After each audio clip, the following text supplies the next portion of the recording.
@जय गुरुदेव प्रभु अरसत चैनल को सब्सक्राइब करें ताकि न्यू वीडियो अपडेट आपको मिलती रहे। जय सब गुरुदेव। लोग जितने बैठे, ये पूरा दुनिया जहान सब, और वो सबके ऊपर बराबर दया करता है। उस परमात्मा ने कहा कि अखिल विश्व यह मोर उपाया, मतलब सारी दुनिया को मैंने ही पैदा किया और सब पर मोर बराबर दया, सबके ऊपर मैंने बराबर की दया किया, अपनी तरफ से मैंने कोई कटौती नहीं की। आप कहोगे नहीं ऐसा तो नहीं है, किसी को करोड़पति बना दिया, किसी को भिखारी बना दिया, कहां बराबर किया दया। लेकिन आप देखो परमात्मा की दया को, असली दया जो है कि उसने देखो सबको, हमको आपको मनुष्य शरीर दिया है, इसमें कोई कमी बेसी तो नहीं किया। जैसी शरीर एक करोड़पति को दिया, वैसी शरीर एक गरीब को। जो प्रधानमंत्री की शरीर में आपके शरीर में कोई फर्क है? एक सेठ जी थे, करोड़पति थे। करोड़पति क्या थे? जो कुछ भी उनके पास धन था, उनके पास कुल 1 करोड़ की संपत्ति थी कैश। तो उनके पास 4 ही बेटे थे। उनका अंतिम समय आ गया तो उन्होंने चारों बेटों को बुलाया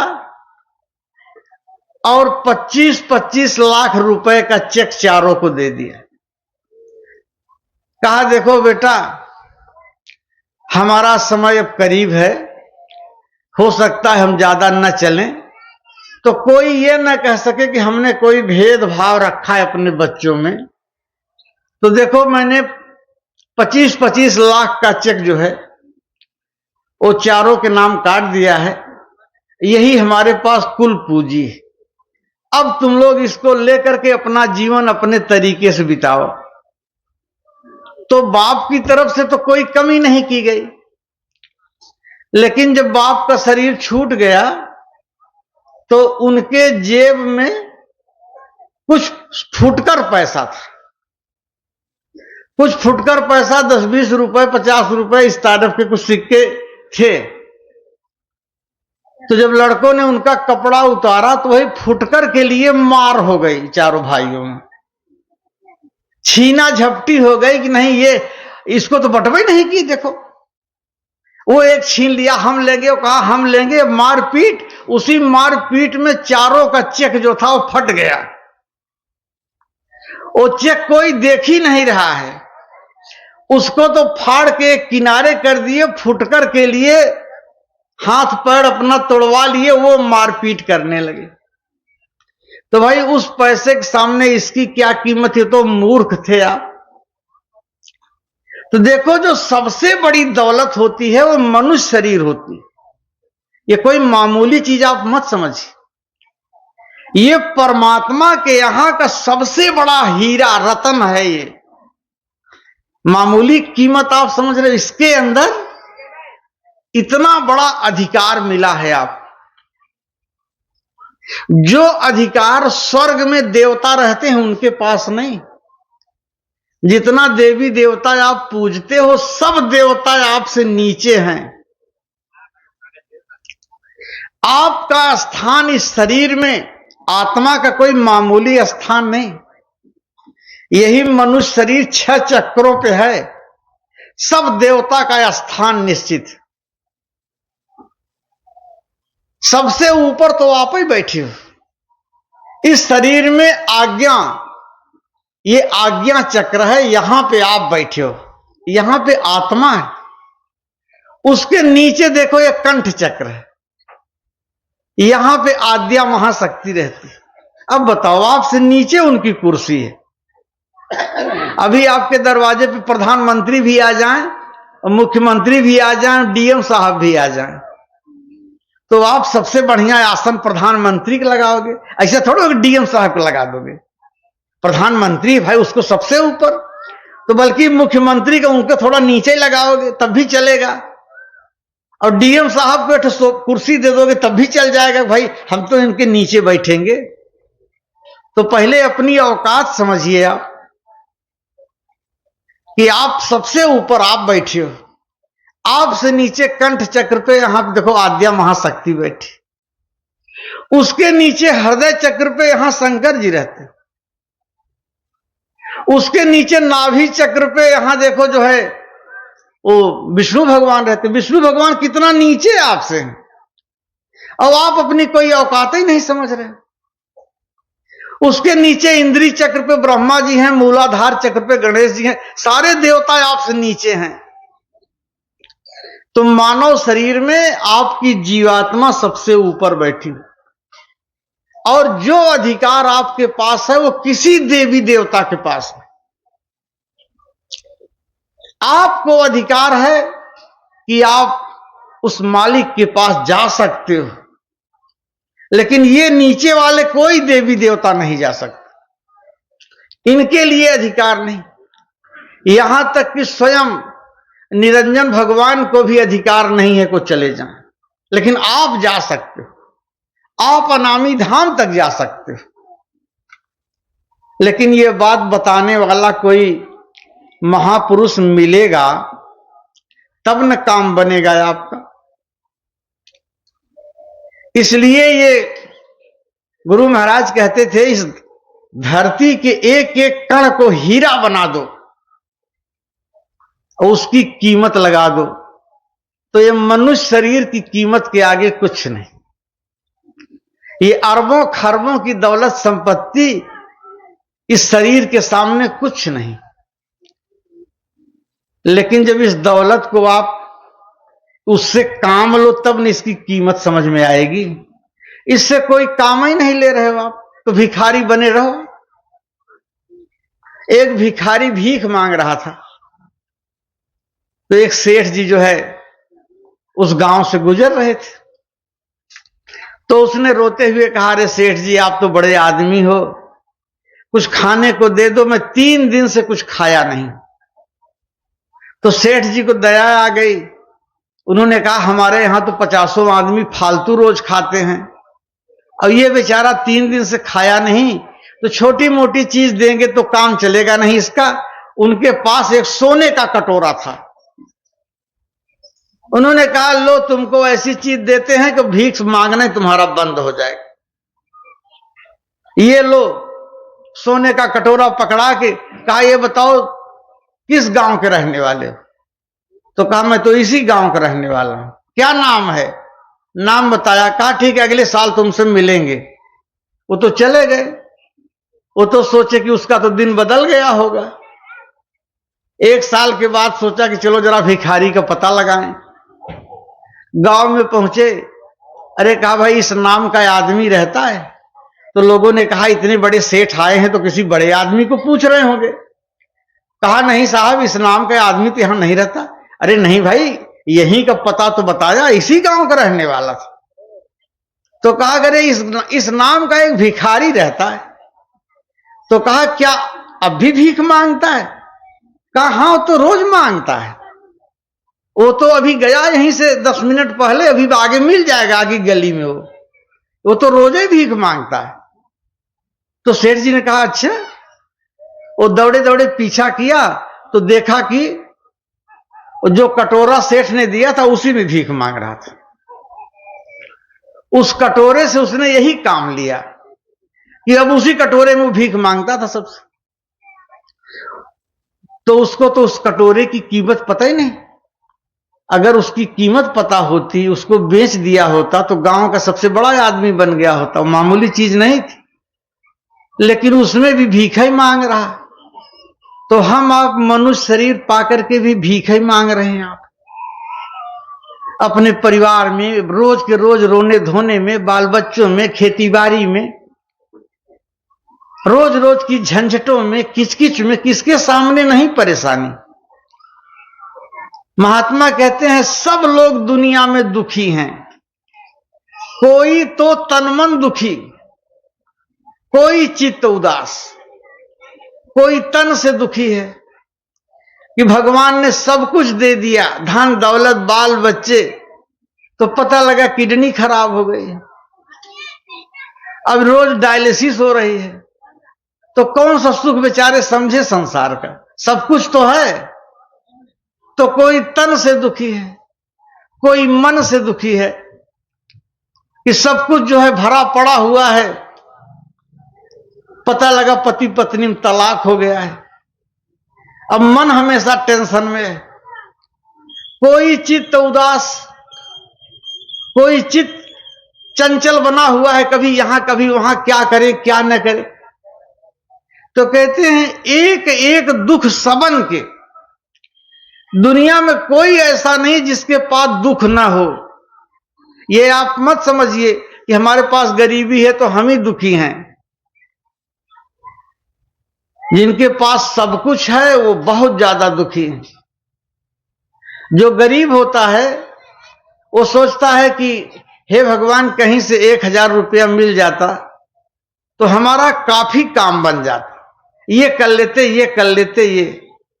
और जो अमीर है, जो बहुत बड़े अमीर हैं, वो कहते हैं अरे हमारी फैक्ट्री में तो इस साल 10 लाख का नुकसान हो गया, उसका नुकसान होगा तो लाखों में होगा, अब आपके पास कुछ है ही नहीं, आपका क्या नुकसान होगा।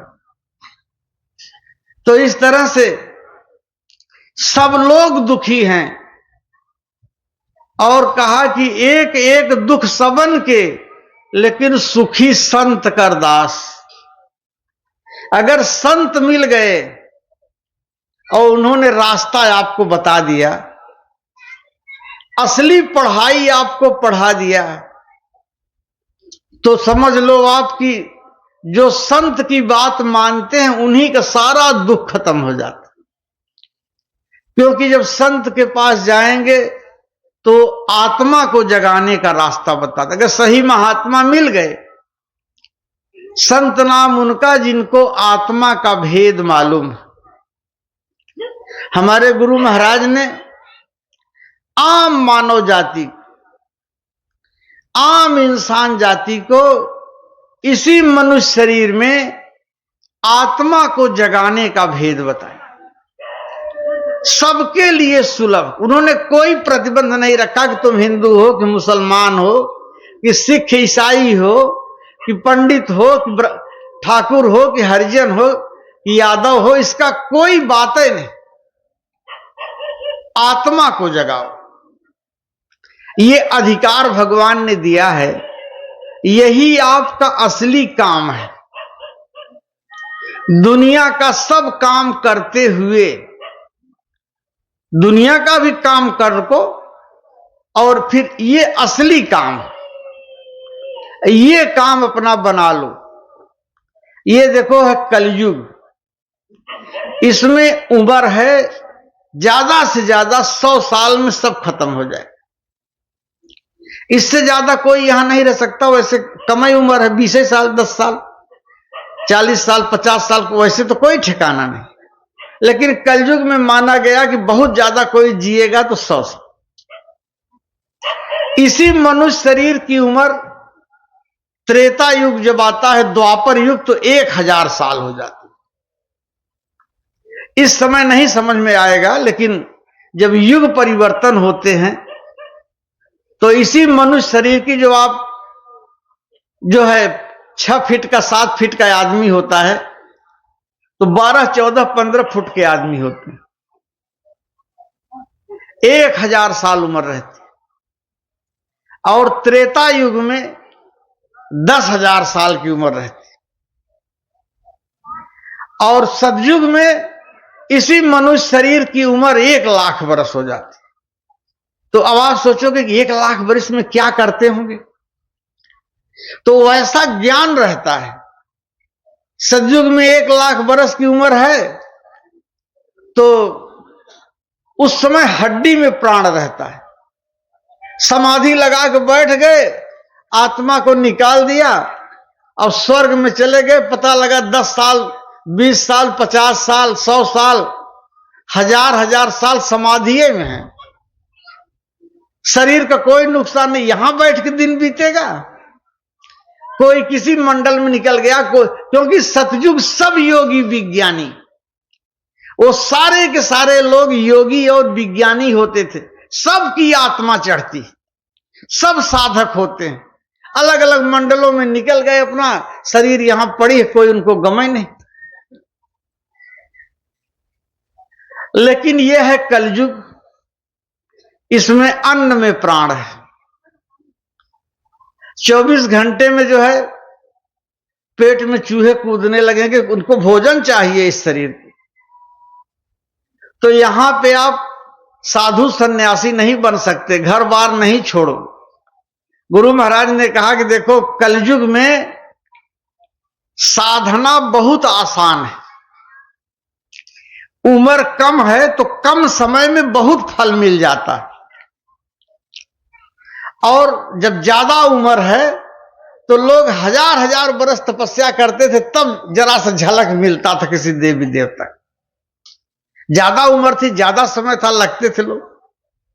लेकिन अब जो है आप बहुत कम ही मेहनत करोगे तो वो चीज आपके सामने आ जाएगी। इसलिए पहली चीज ये बताया कि देखो घर छोड़ के साधु मत बनो, नहीं तो कुछ नहीं मिलेगा। अगर घर छोड़ दोगे आप तो 24 घंटे के बाद भूख लगेगी, तब केवल रोटी खोजोगे, खाने को कुछ मिल जाए तो भीख मांगोगे।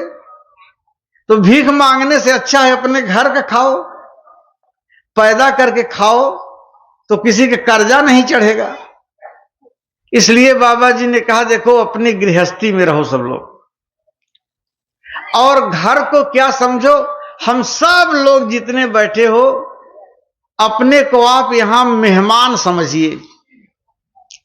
थोड़े दिन के लिए आप आए हो, ये परिवार, ये मकान, ये जमीन, ये सब थोड़े दिन का है।